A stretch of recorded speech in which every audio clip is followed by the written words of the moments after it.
The best bits of Florida, the Noles, no snow, no state income tax, and the white sands of the Gulf beaches.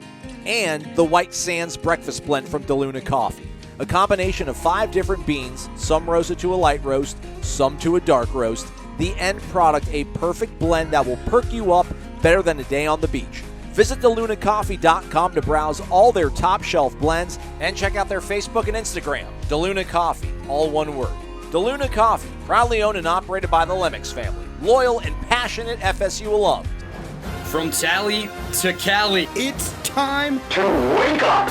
wake up, wake up. Warchant.com is your ultimate Seminole sports source. and this is Wake Up Warchant, fueled by DeLuna Coffee. Coffee's for closers only. Now here's Warchant.com's Aslan Hajavandi. And Corey Clark. Can you feel it? Wake up! What's up, everybody? It's Wake Up Warchant, fueled by DeLuna Coffee, DeLunaCoffee.com. Come explore our world of coffee. Promo code Warchant15 gets you a 15% discount over at DeLunaCoffee.com. Warchant.com, your ultimate Seminole sports source in Jacksonville. Myself, Irish O'Fell, Austin Cox, was going to do the show with Ira, but I ended up staying out a little bit too late. Big guy needed some rest. Corey pulling him. Can I say that I'm pulling you in from the bullpen since it's your show? No, it sounded like I'm like Pedro. You're keeping me in a little. You were going to go to the bullpen and decided to keep me back in the game. So we'll see how this goes. I'd already kind of, my mindset was clear. Like I wasn't even thinking about the show. I thought Ira was going to do it.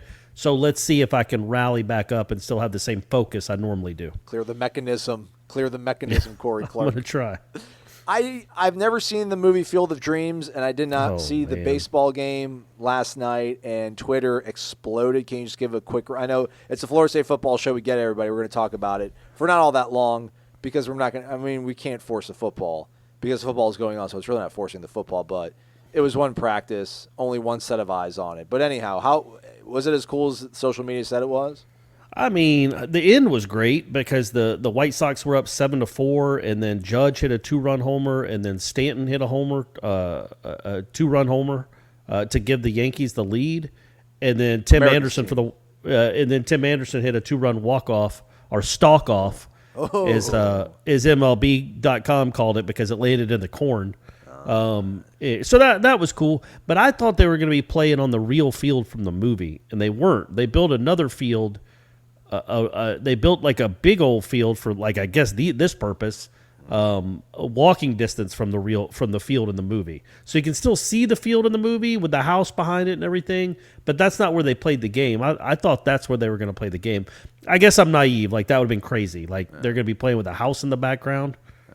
Like how cool would that have been to see like, whoever name someone, Aaron Judge up with some 2-story house behind him. Like he's hitting in some park in, Kansas City, Kansas or something. So, but it was cool. It was cool enough, I guess. I still like the movie better than I liked that game. Okay. I always want to go to the show as quick as we can, right? Like I don't like to do a lot of fluff at the beginning, but it always kind of would seem weird just to hop right into the show. So we got that out of the way. Real quick, though. It's weird that you haven't seen that movie. Are you not like a Costner fan? No, I've got Dances in Wolves on VHS, Betamax, and Blu-ray. Oh, okay. Love All Costner. right, well then, yeah, that was right around. Man, he was Big It's crazy. fan, Like Yellowstone, yeah. No, I do like Yellowstone. Yeah, he's got that voice now. He's become like the same dude in every movie, like the angry cowboy or same show. Like he did that movie with Diane Lane last year, where he's got the same accent, the same gait, just a cowboy. But man, yeah, that's all he does is cowboy and baseball stuff. Hey man, do what you do, man. Play the hits. Know your lane. No. Stay in your lane. And man, what a run he had there when he had Field of Dreams and Bull Durham and Dancing with Wolves, all in that the great Robin Hood, The Bodyguard. the great Bodyguard. But yeah, Robin Hood, where he had that English accent for about 8% of the movie, and then was just like, screw it, I'm Kevin Costner. But either way, man, he's not the star he was, but that movie still resonates with me. That's always going to be one of my favorites. Okay. It's got the father-son angle that it really tugs at the heartstrings. So sappy, Corey Clark. Such a lover. I love it, though, man. It's awesome. Someone's got to have a heart on this show. I was going to have Ira come here and defend Mike Norvell and Florida State's decision to hold practice in Jacksonville. I was going to be overly critical of it, but I just wanted to ask a few questions. Apparently, Jeff asked some questions, and it drew the ire of one of our subscribers who then made a thread calling out Jeff. And a lot of people came to Jeff's defense, so that was good to see. Simply What was the problem? Florida State fan didn't appreciate Jeff using his radio show and platform to take what he perceived as a dig at our head coach. Oh, right. So, well, you're going to have to get used to that, man. Or he's not He's not infallible. I'm going to write some columns that maybe criticize people occasionally too. Yeah. Well, everyone's like, hey, man, I love Jeff. I would suggest probably don't listen to Jeff. He's not for everybody. But Jeff's for the kids. Jeff's for everybody. But maybe... I don't know. Anyhow, nonetheless, we persevere here on the program. It's funny you say that. So I've never looked at our YouTube stats. Like I didn't even know I could do it, honestly, until like 4 days ago. And then now I'm looking at it a little bit to see how many subscribers we've gained in the last couple of weeks, starting with your video and then Tom and Jeff coming on board. And then I was looking to see, and I didn't even know it has all these cool analytics. Yeah. And I clicked on the Seminole headlines.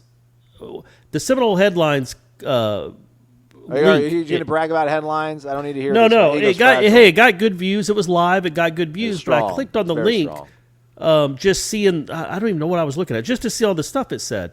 And I don't ever read the comments ever. I just don't in anything I do really. Even if I tweet out like the Bowden thing I wrote, I didn't even really read those comments. I just don't. I don't want to do it because I know how I am. Smart. But anyway. So I hit the Seminole headlines link just to look at the stats for the broadcast, and it shows a comment, and the only comment I can read, the only comment I've ever read on Seminole headlines says, what does it say? If you guys dropped Corey Clark, that wouldn't hurt my feelings. How awesome is that? Like, I don't ever read comments, and I saw it in passing, and at first I'm like, well, that's kind of rude, and then I'm like, you know what?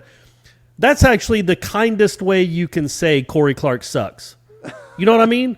Like it was as respectful as you could be to say I don't care for Corey Clark. Instead of saying Corey's the worst, get rid of him. You know how most people are on YouTube. Right, he just said if you got rid of Corey Clark, it wouldn't hurt my feelings. I thought that was a funny way to put it.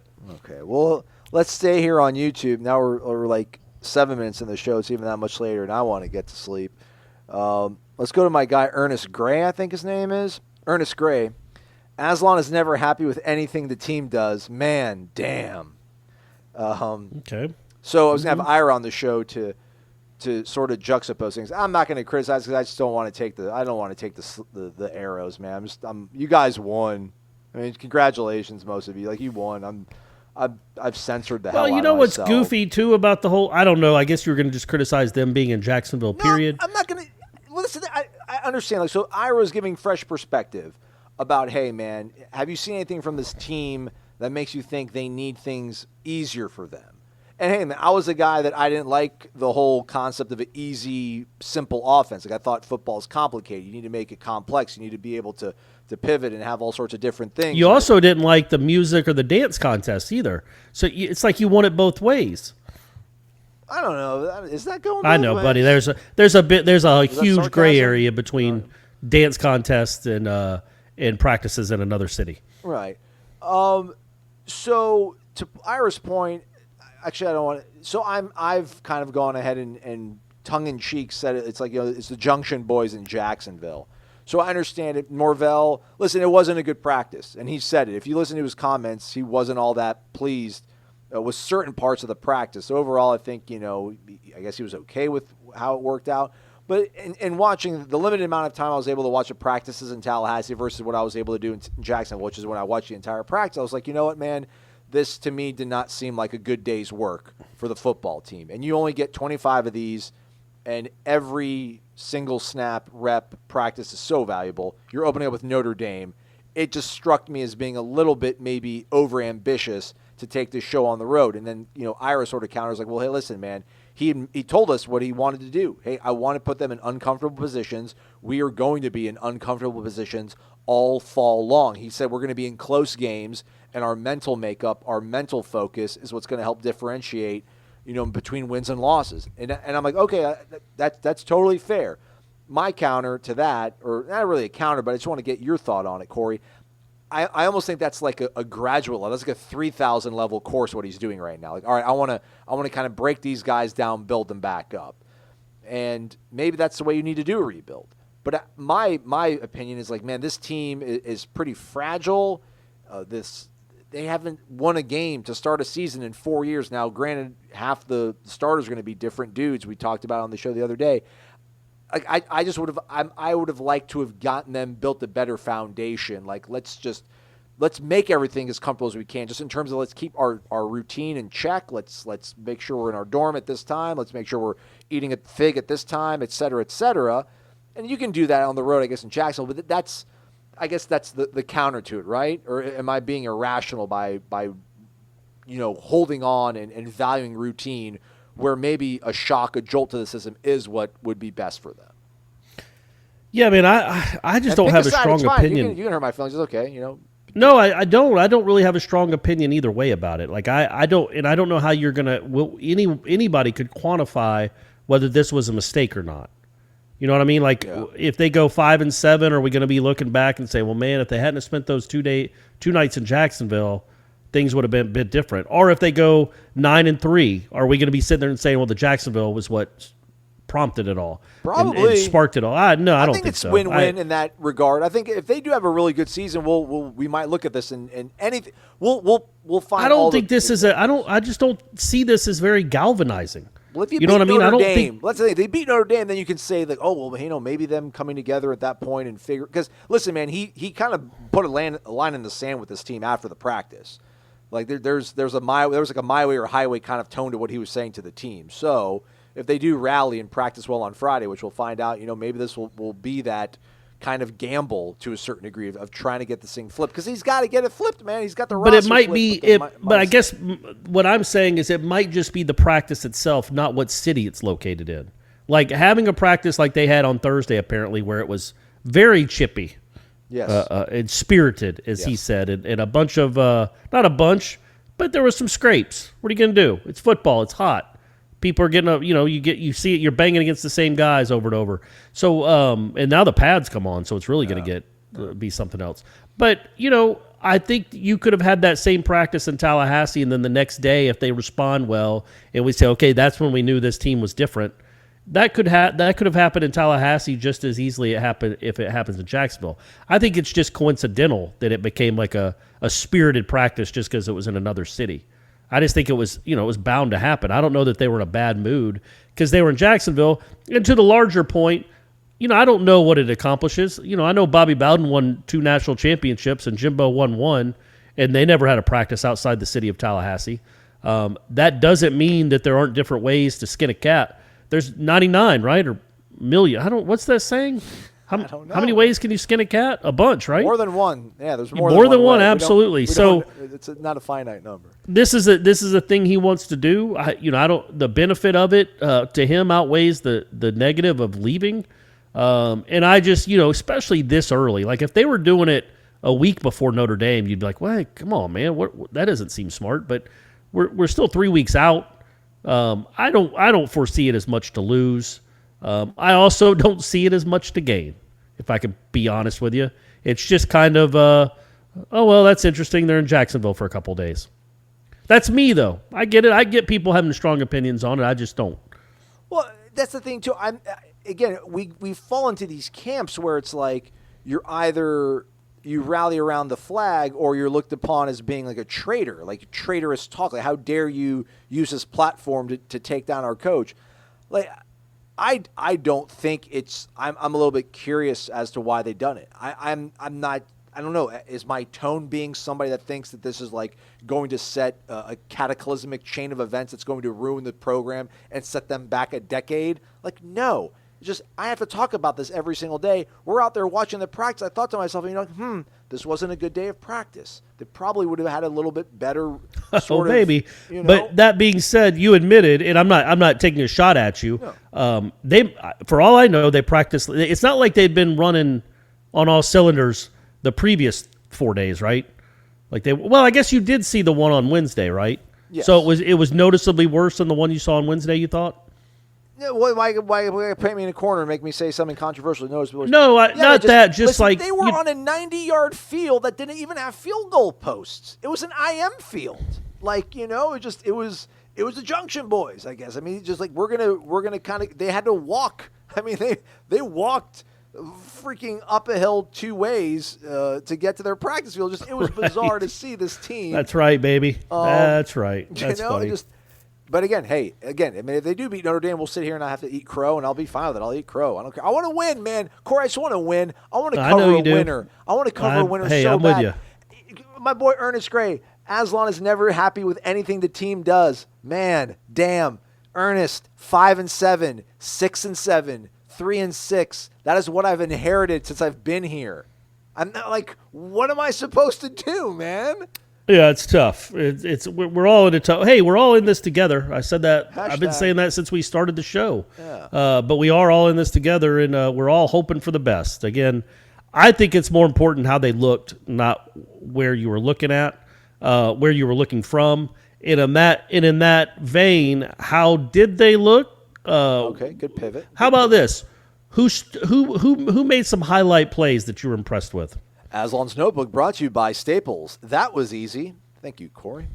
I was thinking about that. We should get like a sponsor for the Notebook. Although I did not have my notebook. I had to put everything on my phone, which I really hate. I hate putting everything on my phone. It's gross. Me too. I keep forgetting to bring my notebook to write because I'm always, and it's all, I'll type like touchdown and it'll autocorrect to duck fart. And it's like, how does that even happen? And then I go back and delete duck. And it comes back, and by the time I've looked up, they've run 2 other plays. If I just had a notebook, I could scribble in it and not miss anything. All right, well, here we go. I would say, and I think somebody took me too literally when there was a question about, I think maybe Mark from Naples asked us, you've seen 1 or 2 practices. What's the one thing that surprised you? What's the one thing that's frustrated you? And we're both like, I mean, it's kind of too early to be frustrated by anything. I'm like, all right, well, if you want me to pick something, I would say that, through 2 practices, there hadn't been any separation at the quarterback spot. And somebody's like, I can't believe, we live in this instant gratification society. It's going to doom us. And it's like, all right, man, I'm just trying to play along, man, with a question. Mm-hmm. Right. There was some separation, I think, at quarterback today. I think Jordan Travis, I don't want to took a step ahead or, he threw his hat in the ring on this competition. But that was the first touchdown, if I'm not mistaken, that happened in 11 on 11. The first 11 on 11 that they do during the portion where we're allowed to film and take photographs. I think they do 11 on 11 maybe 3 times total. Like they do kind of at the top to set the tempo, and then midway through, and then they kind of shut things down with 11 on 11. And he hit Cam McDonald. Very nice throw. We actually captured that on video. Check out the video. It's on our YouTube channel.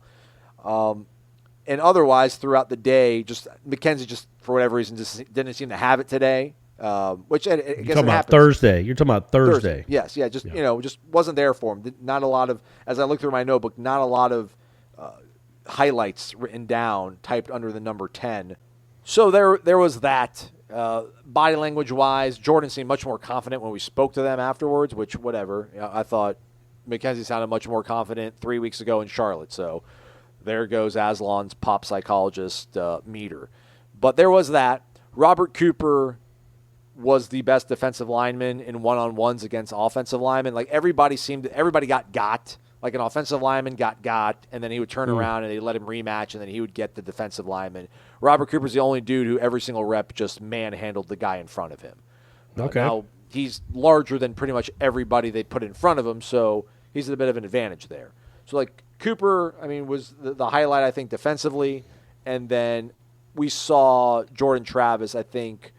And, again, a lot of part of this is the fact that I have not seen practice start to finish the entire time, only really Wednesday and then yesterday on Thursday. But Jordan hit – the bigger plays were made by Jordan Travis on Thursday. So, now we'll see. Again, Norvell talked about how – it's going to be important to see how they bounce back Friday as a team after the challenge he set forth for them. So we'll see if McKenzie can come back and maybe pull back even, if you will. But right now I would say that Jordan Travis is a nose ahead of McKenzie Milton. If they were playing a game Saturday, if Notre Dame game was Saturday, I would say right now Jordan Travis is undoubtedly starting. But there's still 3 more weeks away. So those are the things. Yeah, and I don't think that's you're not speaking out of school there. I think we get to watch practice and form opinions. That does not mean that Jordan Travis is running with the ones. It does not mean that he will be the starting quarterback against Notre Dame. But yeah, man, in the practices I've seen, and it was kind of this way all spring. To me, it was pretty clear who the better QB was. But then the spring game happened. Yes. And there's always that caveat, right? Like, is Milton just one of these, gamers, under the light guys? Yeah. The Allen Iversons. You know what I mean? Like, he just, when it matters, when the game, that's when he plays well, because in the spring game, he was great. He was so much better in the spring game than anything we had seen. Yes. Correct. That you wonder, okay, is that what's happening here? Because, yeah, man, I'm telling you, and everybody listen to this, like, nobody on this show is predicting that Jordan Travis is going to win the starting quarterback job. But we are saying that it's a real competition. I would think if they went to the game this Saturday, that Travis is your guy, man. Also because the offensive line is not handling the Florida State front all that well. In 11-on-11, well, if you're worried about, and Notre Dame has a good defensive line, if you're worried about your quarterback, your pass-happy quarterback having a lot of time to throw, well, it sure helps when you got the 4.5 kid back there that ran for 100 yards on him last year. Like, that'll slow down a pass rush. So all that comes into play. Like, it's a real competition. I would not be stunned at all if Jordan Travis wins the job. And look, man, there is a chance. I know the likelihood isn't great, but there's a chance he's like a special guy. And we just saw a guy last year playing his first real reps ever at college quarterback. And when he was healthy, it was pretty fun to watch. Now he's a year older, presumably a year better, and he knows the system better. So, maybe there is a chance by the end of this, it's not all that close. And he's easily the starting quarterback. I'm not predicting that to happen. But going through the first 5 practices? Yes. And that's all it is. It's 5 out of 29. So do the math there. What's that? What would that be? Oh, this is 18%. This is the 5th practice. They'll be on their 6th practice. They have 29 total, so it's 5 out of 29. 25 total over 29 days. Oh, there you go. So so they got 20 left. So they still got 80% more of their practices to go, preseason practice. So nothing is decided. But I don't know how you could watch practice, and we're lucky enough to get to do it, and not think that guy has the edge right now. And it's an edge, and it's a slight again, edge. it's an edge. It's not the job. It's not his solely. And again, if it happens like it did in the spring, McKenzie came on as they got closer to the game, and then he was lights out in the game. So maybe that happens again.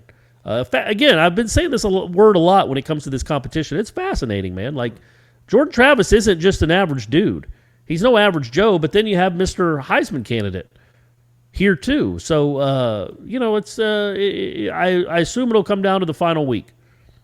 And they haven't scrimmaged. So, again, to the point about us very good seeing point. McKenzie Right. play his best game in the spring game, and we'll see if maybe the scrimmage brings out the best in him. Unfortunately, we won't be able to watch a scrimmage, but I get it. I mean, I think it would be crazy if you let us watch a scrimmage. Some people are holding out hope for it, but I never counted on it. But I don't begrudge them. I get it. I understand. Right. Part of the thing with Jordan too is we're limited in kind of the adjectives and the descriptions we can use in talking about practice and what we see.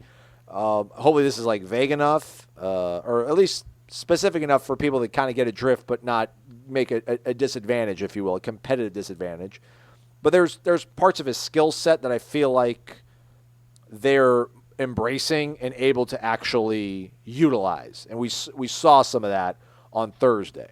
So that's kind of what stood out to me. It's like, okay, well, we know what he can do, and we know what the quarterback position conventionally is, but it's changing year over year, and he's a guy that brings a little bit different flavors, and they're figuring out ways to use that. So that's really encouraging. I think we saw a little bit more ambitious formations that were being done. Again, I'm not going to specifically say what it was. I don't think that should upset the coaching staff, but they're slowly opening up the playbook. I think it was Leroy who asked the other day about only 10% of the playbook being used last year.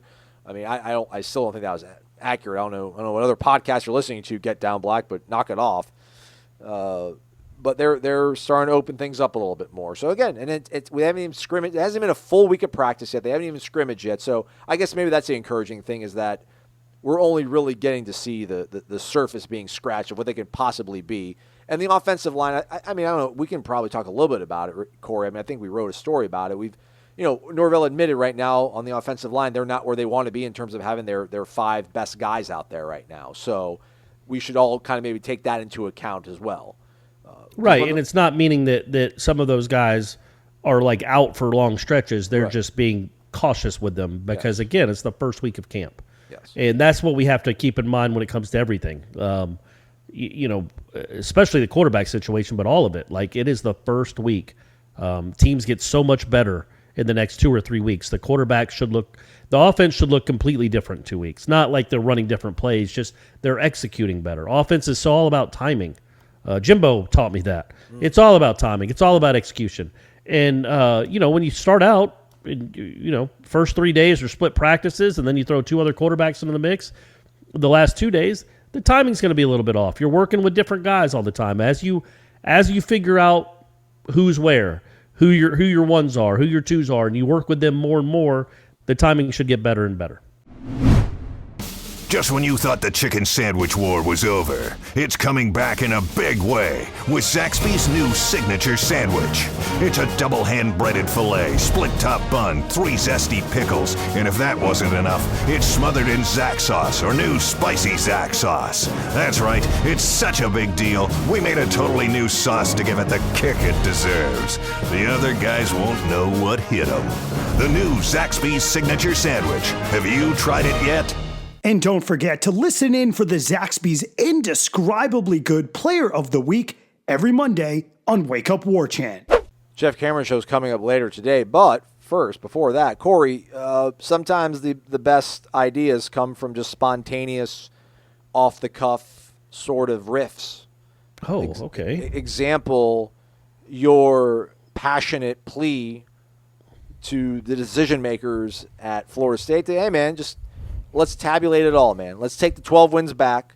Let's count the South Georgia victories that Bobby Bowden had. Let's put them all together, and that makes him the king. And let's put it on a banner, and let's hang it. And let's let everybody know Bobby Bowden, winningest coach in major college football history. See, so I wrote a column. Okay, go ahead. Yeah, so I wrote a column about that. Gene emailed me after he called it a rant. I wouldn't say it was a rant. It was I don't think he meant it in a negative term. I thought it was more of just an opinion, just flying off the cuff a little bit with an opinion. But a rant, however you want to put it, about the Baylor ruling and that how ridiculous it is that Bryles keeps his wins and Bowden lost his because of a music tutor. But the point I make in the column, because sometimes when Corey Clark just starts ranting, he says things as if they're gospel when they're not. So even if you gave Bowden the 12 wins that he definitely needs back and the 22 wins that he got at South Georgia College, which he should have too, he would be ahead of Joe Paterno. But there's this other dude that coached at St. John's College in Minnesota for 60 years. Yeah, John Gagliardi or something like that? Gagliardi. Gags. We all remember Gags. Yeah. So here's the thing. You can't call Bowden the all-time winningest coach in major college football because 20 of his wins came at the JUCO level. Yeah, that's the thing. I didn't want to be the double Debbie Downer on it, but it's sure. So you know what I mean? So Joe Pa, since he has his intact, would have 409 FBS wins. Bowden would have 389. And even if you give Bowden the other 22 to get him to 411, which I'm all for, man, give him 411 wins. Get him ahead of Joe Pa. That would be great. He's still behind Gags. If you're going to count JUCO wins, which is what South Georgia College State was and is, then South Georgia College State, South Georgia State, whatever it's called. Come on, man. I misspeak. Give me a break. No, I'm not. I'm just saying. Can you imagine like a Penn State fan coming across our? I mean, that's. I probably think too much about no, my point being, if you're going to count those wins as for Bowden, which you should, but then those aren't any better than the wins at Division III St. John's in Minnesota for Gags. Well, hey, what if we do the Dan Wetzel thing? Remember the Yahoo columnist was saying that he doesn't like the way that America counts medals because we count total medals, and not gold, and that's the way it should be. So maybe if as a point system, like Bowden's FBS level wins, should I still count think more. you're behind Paterno, though, right? Yeah, you are behind because Paterno, all of his wins are at Penn State. Like Yeah, major so Division I that's the football. point. But that was the point of my column, honestly. That's what I actually got to, was like, don't do it for a record because you're not getting a record. Right. Either he's second in major college victories behind Joe Pa, or he's second in all-time victories behind Gags. Either way, he's second. But he deserves those 12 wins. Absolutely. And I think what we've lost here is like, and that was the point of the column. That was my point of the rant yesterday. And as I pointed out, it really had nothing to do with his passing. It had to do with the Baylor ruling coming down. Is that, Art Briles was found to be almost inhumane, not almost, in covering up sexual violence, endangering students on his campus for the sole purpose of protecting his program, his football program. That, to the NCAA, is not a violation. But a music tutor is a violation. Which is worse for the sport? Not which is worse for humanity, but also which is worse for the sport. And Briles keeps his wins. Roy Williams, who benefited from a fake major for years, keeps all of those basketball wins, all of them. Joe Paterno got stripped of 111, got him back a couple years later, and we all know what happened up there. Whether you think the NCAA overstepped its bounds in the first time or not, we all know what was going on in Penn State. We know the story. He got his wins back. So, fake major that's an absolute affront to the college athletics, and then Briles and Paterno, Roy Williams, they all keep their wins. Legends that Briles isn't, but get to keep their wins. Or get Bowden, them back. Or get a them music back. tutor that he did not know about and did not know he was playing quote-unquote ineligible players, loses 12 wins, and because the NCAA back then cared and actually enforced penalties or handed out penalties as dumb as they were, they did care, and now it takes them 5 years to just throw their hands up in the Baylor investigation because they've tapped out. They just do not care anymore. They're ready to not be an institution anymore. Florida State's just going to say, okay, well, yeah, he's got 377 wins. That's what the NCAA told us. That's what some bureaucrat in Indianapolis decided to do 15 years ago. We're just going to ride with it. No, just put 389 on the banner, or put 411 on the banner, whatever you want to do. But give him his wins back. And don't wait for the NCAA to rule on it. Even if you appeal to him, it would. Who knows what would that be? When would you get that ruling? 2029. So don't wait for that. Just do it. And basically, two middle fingers at the NCAA, man. They're not even a thing anymore. They don't care. They don't want to be doing it anymore. So don't let them. And take your wins back because he deserves them. That Emerald Bowl counted, Aslan. I watched it. I watched it on ESPN too. Yeah, Lorenzo. That was Jeff Bowden's swan song. Went out with a bang. He did. Lorenzo Booker winning MVP. That all counted. I watched it. Give it to him.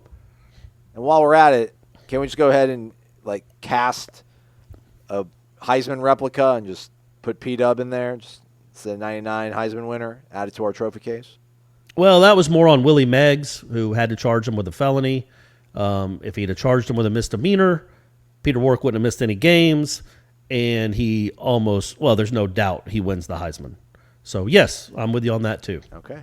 We're going to make it happen. That was the funny part of there weren't many funny parts of the Jameis Winston saga in 2014, but the notion that Willie Meggs favored Florida State athletes was just preposterously stupid.